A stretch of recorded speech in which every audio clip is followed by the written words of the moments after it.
الحمد لله وكفى وسلام على عباده الذين اصطفى اما بعد ناظرین کرام،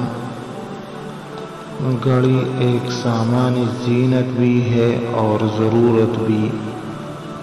عہد رسالت میں اس کی بہترین نظیر انگوٹھی ہے جس میں زینت کا پہلو بھی موجود تھا اور ضرورت بھی تھی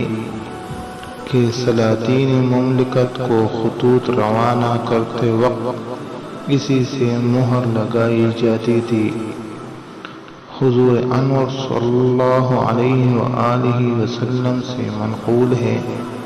کہ آپ صلی اللہ علیہ وآلہ وسلم نے دائیں ہاتھ میں انگوٹھی پہنی ہے جس کی راوی حضرت انس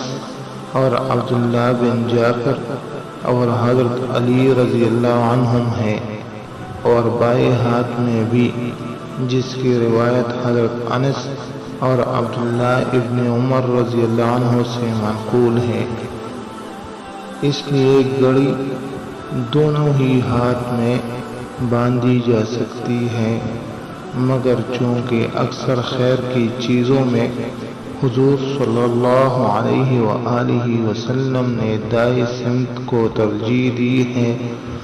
اور گھڑی بھی ذریعہ خیر ہے کہ اس سے نماز اور عبادات کے اوقات معلوم ہوتے ہیں، اس لیے دائیں ہاتھ میں پہننا زیادہ بہتر ہوگا۔